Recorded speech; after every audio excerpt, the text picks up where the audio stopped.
que viene a ser el ojo cérvico como centro integral de la acción, pero es el parador. Ojo que a ese nivel, a esa altura, no está en ese sitio, los núcleos pequeños, el quinto parcial. ¿Cuál? El principal y el motor. Ya tenemos entonces dos núcleos ya del quinto parcial, pero más adelante vamos a ver cómo se diferencia y cómo funciona. Los pedúnculos cerebrosos son estos de acá, el superior, el medio y el inferior.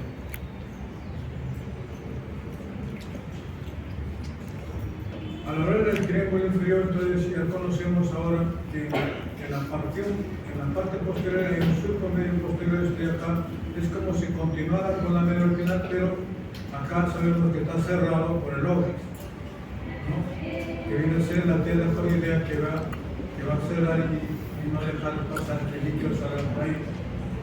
Bueno, entonces el triángulo inferior encontramos acá, la primera porción esta se llama ala blanca interna. Se le denomina también como trígono del hipogloso. ¿Por qué? A esa altura, a ese nivel vamos a encontrar el núcleo del hipogloso. ¿Qué se llama núcleo del hipogloso? Que está un poquito profundo. Bueno, entonces, sus fibras de estos nervios que estamos mencionando, todos se proyectan para la parte anterior. ¿Y por dónde dijimos que salían? El origen aparente es el por surco preolivar. Al costado y un poquito inferior a él encontramos esta fovea gris inferior. La fovea gris inferior también le conoce como nombre el trígono del vago, ¿no? Un trígono, un pequeño triángulo. Y ahí está el núcleo dorsal del vago, no ahí, sino en la parte profunda, a ese nivel. A ese nivel entonces está el núcleo dorsal del vago. Luego en la parte más inferior y algo más lateral a toda esta extensión se le denomina ala blanca externa. Entonces la ala blanca externa, al continuarse por la parte superior y un poco lateral, aquí vamos a encontrar los núcleos. En primer lugar se encuentra como si se dijera que ahí está el área vestibular. Entonces en el área vestibular encontraremos los núcleos vestibulares. Y asociados a él inclusive encontramos también el núcleo coclear dorsal y el núcleo coclear ventral. El ventral estará para adelante y el dorsal está para atrás. Ambos núcleos están relacionados o son los orígenes reales del octavo par craneal. Ya tenemos entonces estos dos núcleos que le pertenecen al octavo par craneal, que son el núcleo vestibular, que son 4 núcleos. El coclear son 2, dorsal y ventral.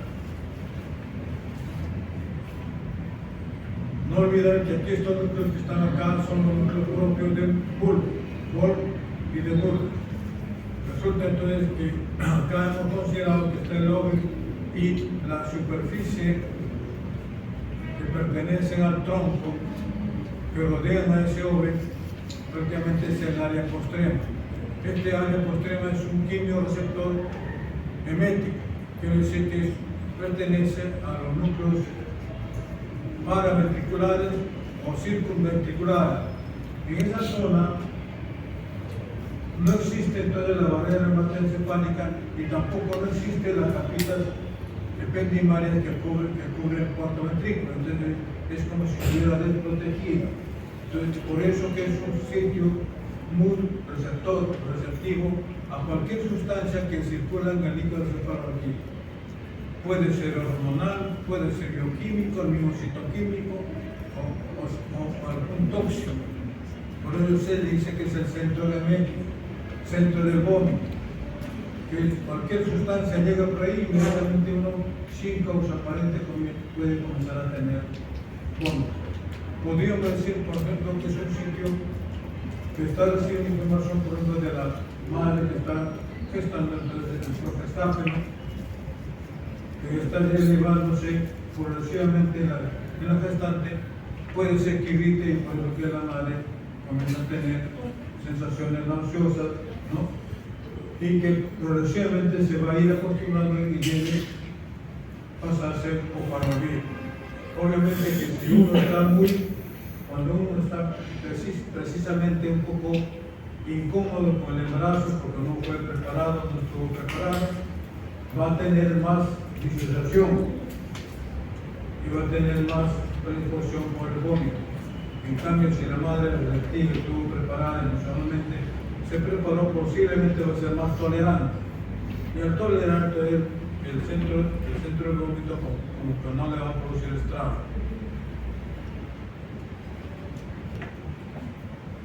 Para corroborar y ratificar entonces lo que hemos considerado, aquí hablaremos, esto ya lo hemos explicado, entonces de este sitio donde hemos dicho que se llama el núcleo de Burda. Resulta que aquí llega la vía que viene por la médula espinal, vía ascendente, que tiene una función epicrítica o sensibilidad epicrítica discriminativa fina, digamos, y encuentra esos núcleos acá. Entonces esos núcleos son propios del bulbo. Cuando hace su sinapsis debe salir otra fibra, pero esa fibra que sale no va a ascender por el mismo lado, se cruza al otro lado. Y de este lado se viene para acá, lo mismo va a hacer lo del Burda.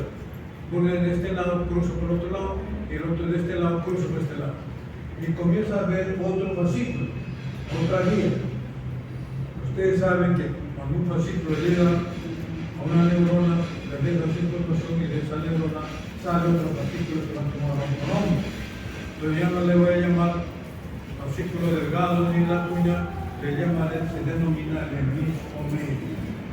Entonces, ¿dónde se origina el hemiscomedio? Se origina precisamente a nivel del bulbo, de estos núcleos del bulbo. Y ese hemiscomedio después ya saben que va a ascender hasta llegar al tálamo. Pero como ya fue cruzada, entonces ya no necesita cruzarse, ya fue cruzada y asciende al tálamo, al núcleo ventro posterior lateral, y de ahí sube a la corteza cerebral. La estructura que está lateral aquí, se llama el cuerpo corticoide. No es un núcleo, simplemente es una formación del bulbo donde hace una pequeña un relieve, una elevación, y precisamente ese cuerpo corticoide para que ahí se van a concentrar una serie de fibras que están ascendiendo. Y la mayoría de todas estas se van a integrar al pedúnculo seroso inferior.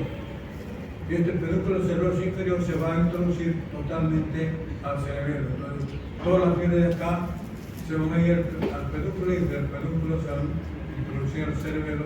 Entonces, más adelante vamos a ver qué fibras van a transitar por ese paso. Entonces, aquí tenemos para ver una pieza anatómica donde más o menos lo van a ver. Esta es la inmediatez, una elevación. Por ejemplo, aquí no tenemos estría. No tenemos estría medular. Si está el surco medio posterior, está la evidencia arteria, sería la evidencia media. ¿Y dónde está el locus cerúleo? Esta quizás hacia acá, hacia el locus cerúleo. Fovea gris superior. Este acá es la fovea gris inferior. Como que se ha subido acá, este es el nivel. Y este sería el trígono del hipogloso o ala blanca interna. Y aquí está el ala blanca externa, donde sería el área vestibular.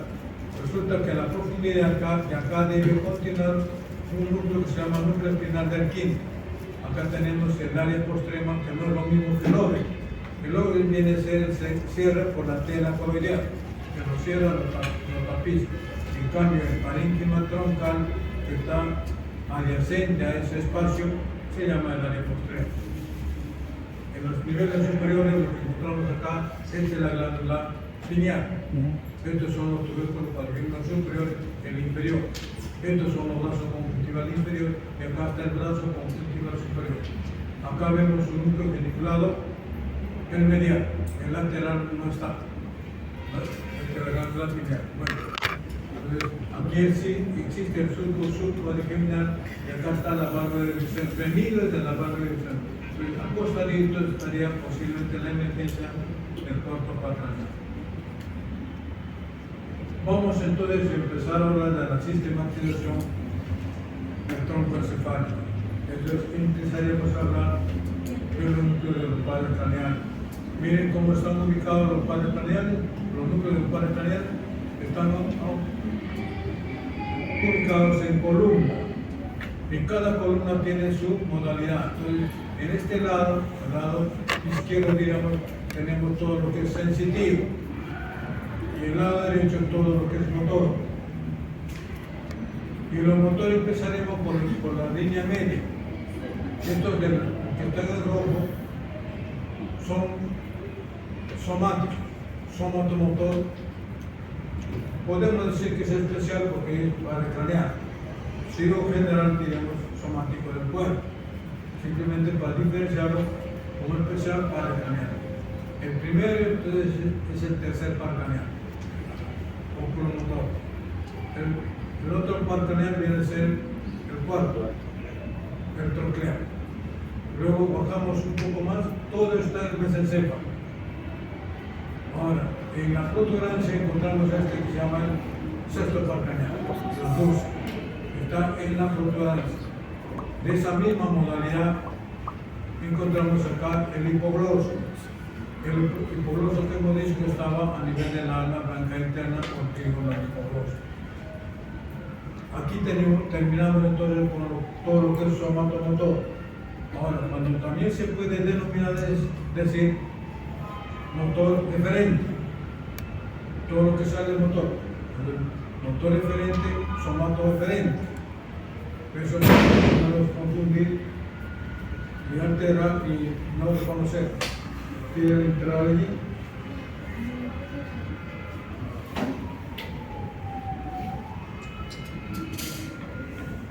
Vamos a hablar entonces en otra modalidad. Todo esto de acá que están al costado son los viscerales. El componente visceral sí tenemos diferenciado en especial y general.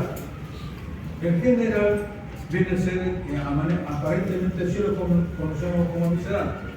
Entonces, este visceral tendríamos acá en la parte superior que se llama como ese es accesorio del tercero, el interhueso, es el parasimpático del tercer par craneal. ¿Para qué? Para la miosis. El otro par craneal sería acá, el que sale, por ejemplo, de acá, los salivar superior, incluyendo acá el lácrimo corazón. Ahí está. Lo que deberíamos salir solamente el lácrimo corazón y el salivar superior, es para séptimo par craneal. Para el noveno par craneal está el salivar inferior. Y aquí tenemos entonces el más grande que se llama núcleo dorsal del vago. Este núcleo dorsal del vago es el cardio-neumo-gastro-renoentérico. Gastro porque es para el aparato digestivo. Cardio porque es para el aparato circulatorio. Neumo porque es el aparato respiratorio. No, renoentérico es para completar todo el aparato digestivo, ¿no? Intestino delgado, intestino grueso, y reno porque es para el riñón. Por eso tiene ese nombre grande para no olvidar que cosa inerva. Y todo esto acá es palpable, ¿ya? En la modalidad especial resulta que esos músculos que vamos a decir que son inervados por estos núcleos se originan de los arcos branquiales. Bueno, el ser humano no tiene arcos branquiales, pero supuestamente los arcos branquiales son vísceras del pez. Y como nosotros descendemos filogenéticamente de animales inferiores, obviamente cuando uno hace observación, por ejemplo, en el embrión, en el embrión sí se encuentran los arcos branquiales. Ahí está, y para ellos es víscera. Y cuando comienza ya el embrión a transformarse a feto, es que ya se formaron los núcleos o estructuras viscerales que tienen ese origen branquial. Y dentro de ellos tenemos quiénes. Podríamos decir los músculos de la masticación. Los músculos de la masticación entonces son del quinto par craneal. Entonces, ahí en ese víscero motor especial está el motor del quinto. Luego, los músculos de la mímica también tienen un origen visceral, de los mismos arcos branquiales. Por eso que el séptimo tiene su víscero motor que se llama el mímico.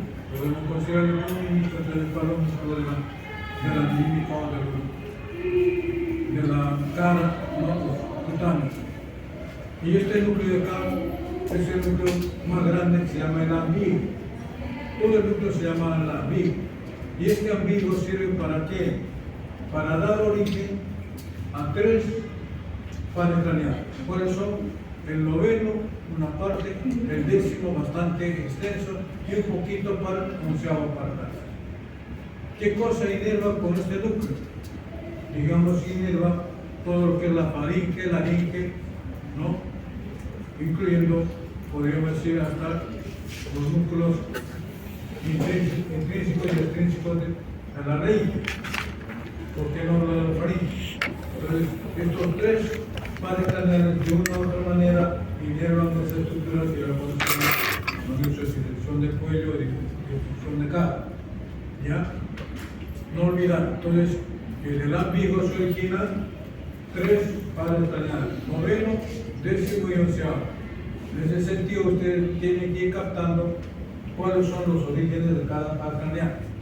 Ahora, nos vamos a ir ahora a hablar de los sensitivos. Y los sensitivos también encontramos acá somático y visceral. El somático viene a ser el 5º par craneal, que va a inervar toda la sensibilidad de la cabeza. Entonces, este 5º par craneal tiene sus raíces o sus núcleos mesencefálicos. Los núcleos mesencefálicos son para inervación, digamos, o recibe información de los propios sectores de la cabeza. Cuando digo propios sectores, son los que reciben información de qué, de los tendones, articulaciones, fascias, de los músculos, o sea, tendones, músculos, ligamentos y elementos de la articulación, propioceptivos de la cabeza, no del cuerpo. Quiere decir que esta información de aquí no va a llegar a la corteza cerebral, ni siquiera va a llegar al tálamo. Se va a ir a informar a otros centros, digamos que son inconscientes. Cuando digo inconscientes, se van al cerebelo. En cambio, el principal, que es un poquito más grande, es así, recibe la información somática y casi de toda la cara, de la piel. También puede recibir algo de la mucosa, pero de la sensibilidad somática, que viene a ser tacto, temperatura, dolor, ¿no? Movimiento, posición de la cara, ¿no? Yo muevo la cara, entonces también la piel se está estirando, se está informando, y esa es entonces su función clínica, fina, discriminativa. Y la porción inferior, se llama núcleos espinales. Estos son los núcleos espinales. ¿Por qué espinales? Porque llegan inclusive hasta la médula espinal. Entonces atraviesan casi todo el tronco, todo el bulbo, y llegan hasta la médula espinal. Esta tiene la modalidad de recibir información de qué? De tipo protopático. La función protopática viene a ser el tacto grosero. Tacto simplemente táctil grosero, y también el dolor. Puede ser el dolor acá. Entonces, de esos niveles van a salir fibras. Cuando ya llega la información, van a salir fibras que se van a agrupar, pero en primer lugar diríamos que tienen que cruzar primero la línea media para ascender por el lado opuesto y formar el lemnisco trigeminal. Y como el lemnisco trigeminal va a llegar al tálamo, y del tálamo se proyecta la corteza. La otra modalidad tenemos acá, entonces, estos núcleos, todavía no lo hemos mencionado. Entonces, en lo somático tenemos que hablar sobre el núcleo del coclear y del núcleo vestibular. ¿Por qué le llamamos somático especial? Porque no hay forma de cómo explicarlo. ¿Por qué se llama especial? Porque no es una sensación, percepción táctil grosera, ni técnica, ni dolorosa. Es otro tipo de percepción que lo consideramos como la auditiva y la del equilibrio. Para el equilibrio estará el núcleo vestibular. Este núcleo vestibular tiene 4 núcleos. La parte superior se llama el superior, el que está para este lado se llama el medial, el que está lateral sería el lateral, el que está para abajo sería el inferior. Son 4 núcleos. ¿Y de dónde llega la información a él? Del aparato vestibular. ¿No? El aparato vestibular que ustedes ya conocen cuando han hecho peñasco, o hablamos de oído, o el octavo par craneal. Entonces la información llega acá y de esta zona aparentemente va a haber fibras que se van a proyectar no al bulbo, perdón, no a la tálamo ni a la corteza cerebral. Se van a proyectar a otro centro que se llama el cerebelo. Ahí está el centro entonces del equilibrio, tanto estático como dinámico. Ahora, el otro núcleo se llama el coclear. Hay dos, cocleo dorsal y el ventral está un poquito más adelante. ¿Y qué recibe este núcleo? Este núcleo recibe información del aparato coclear, o sea, a través del medio coclear. Este sí lo vamos a enfatizar porque esto nos va a servir para hablar, por ejemplo, de la vía auditiva. De la vía auditiva, cuando llega acá, vamos a ver que hace su sinapsis y va a salir otras fibras que van a ascender. Bueno, pasamos a la otra columna nuclear. Esta columna nuclear es la visceral, sensitiva, y esta columna tiene dos componentes. La que está un poquito dorsal es la viscerosensitiva general, y lo que está por delante de un poquito ventral se llama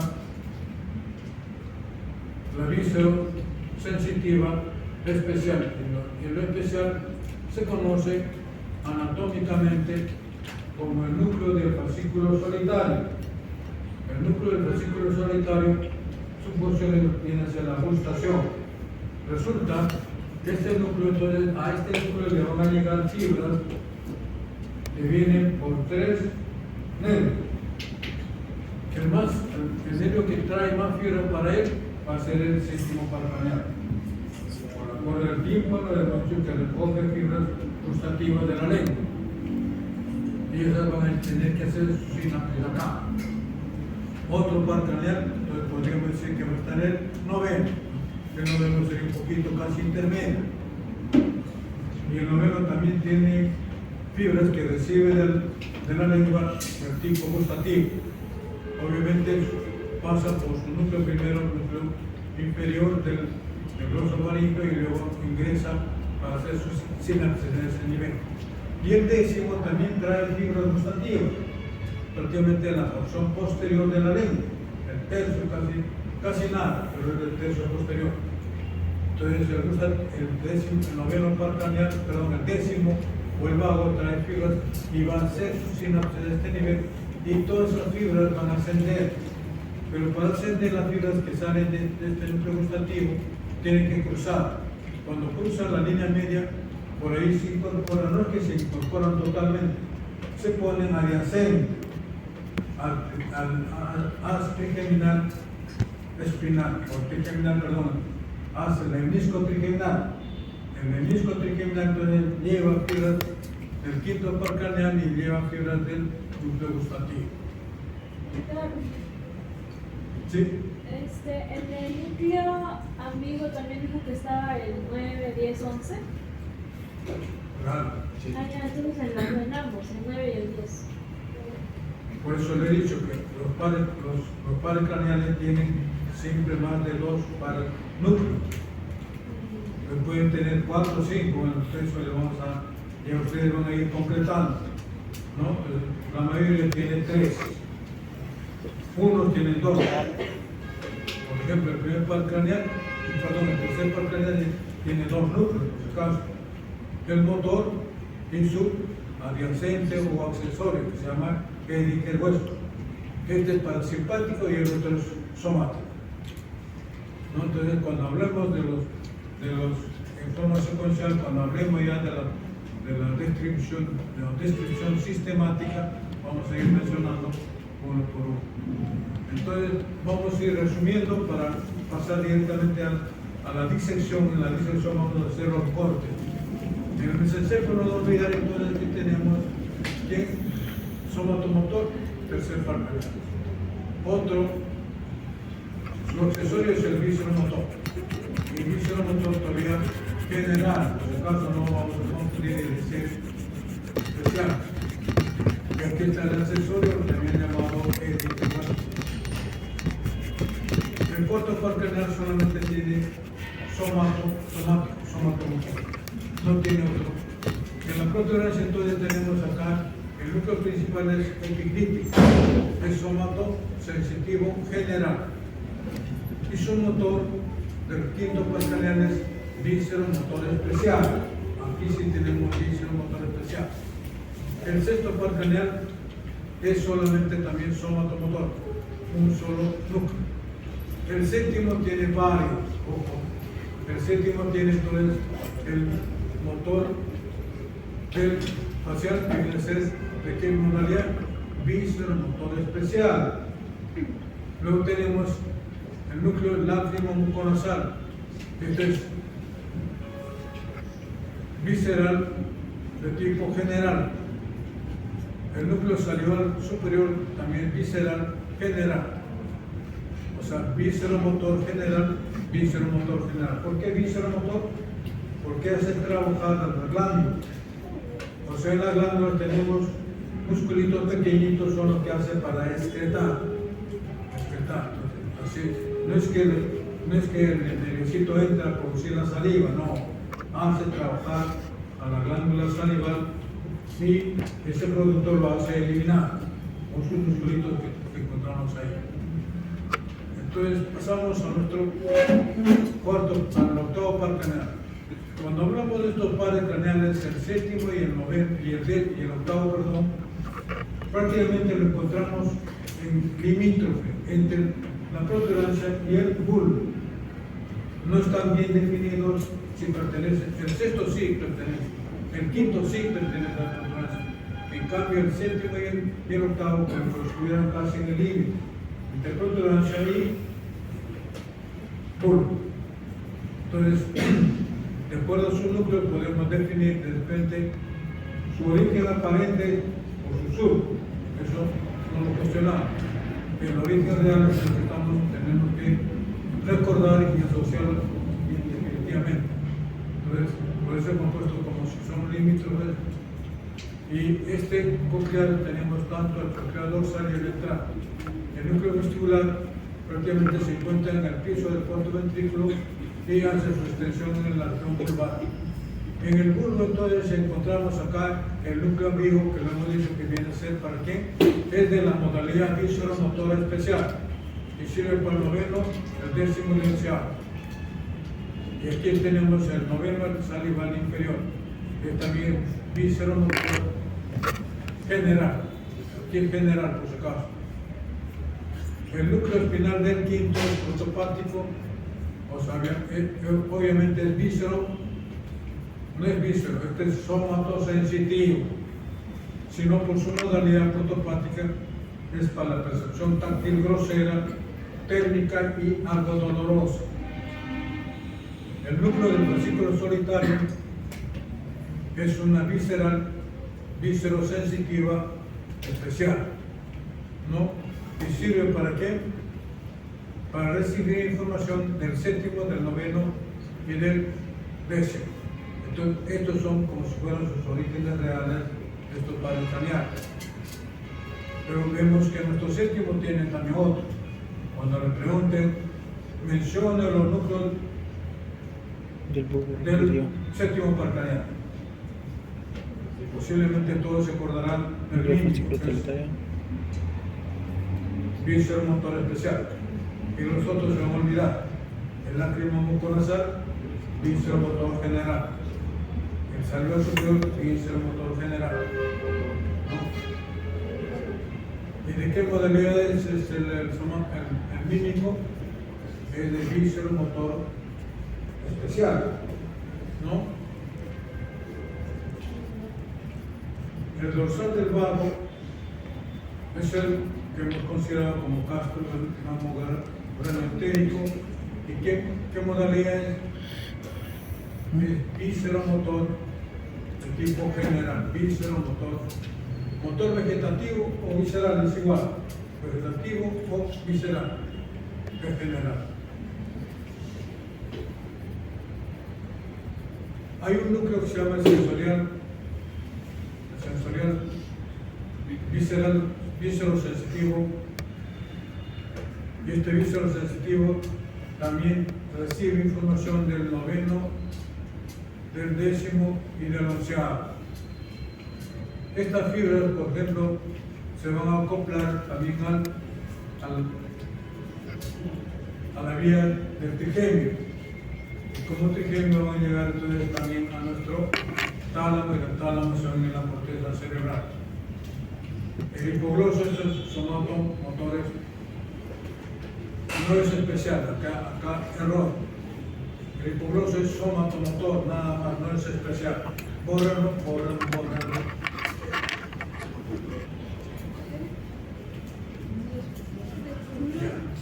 Entonces, esto es más o menos para que ustedes vean y más o menos hagan cuando hagan su vídeo. Entonces, aquí estamos viendo que todos estos pares craneales, el núcleo de los pares craneales, no están puestos en la parte anterior. Entonces, toda la parte anterior del tronco encefálico, tanto mesencéfalo, protuberancia y bulbo, se llama pie del mesencéfalo, pie de la protuberancia, pie del bulbo. No hay ningún núcleo por separado. Todos los núcleos están en la parte ligeramente dorsal. Esta porción dorsal se llama calota vulvar, calota protuberancial y la calota mesencefálica. El único que tiene techo tiene que ser el mesencéfalo. Y aquí le llamamos techo todo lo que está por detrás del espacio del cuarto ventrículo, o sea, del acueducto exílico. Todo lo que está por detrás de ellos es el techo. El techo del mesencéfalo, o llamado también tectal, grupo tectal. Entonces, estos dos de acá van a formar un núcleo del techo. ¿Techo de quién? El mesencéfalo. Y aquí están viendo ustedes entonces que los núcleos de los pares craneales no están sobrepuestos uno sobre otro. Están acomodados en forma uno dorsal, uno ventral y otro medial, otro un poquito lateral. Posicionan entonces cada uno en su espacio para que sus nervios cuando salen o sus fibras que ingresen a buscar a esos núcleos no se mezclen y no se intercrucen entre ellos. No olvidar, por ejemplo, que el séptimo par craneal, ¿cómo se llama el núcleo? ¿El séptimo? No, este se llama el mímico Fascículo o solitario. motor del facial. ¿Qué modalidad tiene? Es visceromotor especial. Sus acciones cuando salen es el único que tiene que ascender y retroceder. ¿Por qué asciende y retrocede? Asciende y retrocede para buscar al núcleo del sexto par craneal, que le hace la rodilla que le hace el séptimo al sexto. Solamente las fibras visceromotoras especiales. Los otros, que son el lácrimo muconasal, salival superior, no tienen que hacer eso porque inmediatamente se incorporan en su trayecto que encontramos al séptimo par craneal, se están incorporando y salen directamente. ¿Ya? Esto ayuda, por ejemplo, cuando, ¿qué cosa? Hay una lesión en el cuarto ventrículo, que puede ser traumática, inflamatoria o tumoral. Es una zona muy sensible y rápidamente se lesiona las raíces del séptimo y el núcleo del sexto. Entonces, cuando se produce la lesión, ¿qué va a tener la persona? Rápidamente se aprecia la pared espacial y la parálisis del sexto par craneal. Del mismo lado, claro, del mismo lado. Entonces, al producirse la pared del sexto par craneal, ¿qué va a tener? La mirada debe estar para afuera o para adentro. Para afuera hace cuando está normal, trabaja en así para afuera, absurdo, como se llama absurdo. Entonces, cuando está lesionado, su mirada debe estar para adentro. Entonces, produce el estrabismo convergente. Asociados al estrabismo convergente, se va a realizar toda la indicación. Pero no te dicen, debe tener una acción Y así uno va, hace su tomografía, su resonancia, o localiza el tumor y ya tiene que planificar qué hacer para darle solución. Entonces aquí tenemos una posición en la cual estamos viendo de la posición antero-posterior. Estamos viendo cómo se están ubicando. Entonces miren, acá tenemos el motor del quinto, acá está su principal. No es que esté en un solo lado, ambos tienen las dos cosas. Entonces la mitad se ha presentado acá y la mitad al otro lado. Eso entiendo, ¿cierto? Se suman posicionalmente. Luego tenemos acá, por ejemplo, el mismo el séptimo, retrocediendo y subiendo hasta el sexto para salirlo por demás. ¿Ya? Entonces, esa es la forma como que ustedes más o menos tienen que hacer su dibujo o su presentación con la plastilina.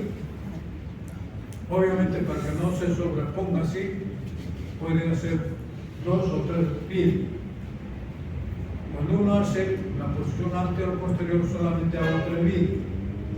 En cambio, cuando hago la vista lateral, tengo que hacer 4 pies, porque podríamos decir, voy de la línea media, la intermedia y la más lateral, 4 pies. En cambio, cuando hago el antero-posterior, solamente digo los que están más posteriores, puedo salir y los anteriores son entrar. Y los núcleos tengo que ponerle no en la parte anterior, que hemos dicho que en el pie no hay ningún núcleo. No hay ningún núcleo del cual craneal que esté en la posición ventral, lo que hemos conocido como pie. Pie del mesencéfalo es esta porción, miren. Cuando hablamos del mesencéfalo, el pie estaría en esta zona. El pie sería solamente lo que está aquí. La calota sería de donde está el acueducto de Silvio, acá, hasta donde está el núcleo de gris. El núcleo gris hasta ahí es el calote. Y el techo sería lo que estamos comentando, ¿no? Entonces no tiene techo la protuberancia ni tampoco tiene techo el bulbo. Pasamos entonces a estos núcleos para darles una idea cómo son los núcleos del sistema reticular. El sistema reticular entonces está agrupado también en grupos nucleares, pero estos núcleos no forman así núcleos compactos musicales. Es como si fueran redes neuronitas que están más o menos en ese espacio. Y ellas tienen predilección por determinado neurotransmisor. Entonces hay unos que son acetilcolinéticos, otros son dopaminérgicos, otros son serotoninérgicos, otros adrenérgicos. Su posición, diríamos, los que están en la parte medial son centrales, los que están en la parte lateral o intermedial son estos que están generalmente morados. Los que están laterales son los que están en azul. Y su extensión tampoco no está bien definido, que esto, por ejemplo, se intromete inclusive desde la nervio espinal hasta el bulbo y hasta la protuberancia. Lo mismo está acá, está bulbo y protuberancia. Este acá pertenece más o menos al bulbo, este acá de la protuberancia. Y aquí inclusive entonces está entre el mesencéfalo y la protuberancia, ¿no? Entonces, dentro de estos, acá de estos núcleos, vamos a ver que aquí hay núcleos que están relacionados, por ejemplo, con el dorsal del vago y ayudan a que trabaje fundamentalmente desde el punto de vista vegetativo, integra. Aquí hay un núcleo que se llama los parabraquiales. Este parabraquial tiene un núcleo que se llama el núcleo neumotáctico. El núcleo neumotáctico es el que prácticamente manda el estímulo para la inspiración, pero no lo hace solo. Él manda el estímulo y le informa al vago. Y el vago se comunica con el núcleo del frénico y recién el medio frénico comienza a trabajar, haciendo actuar al diafragma, ¿no? Entonces,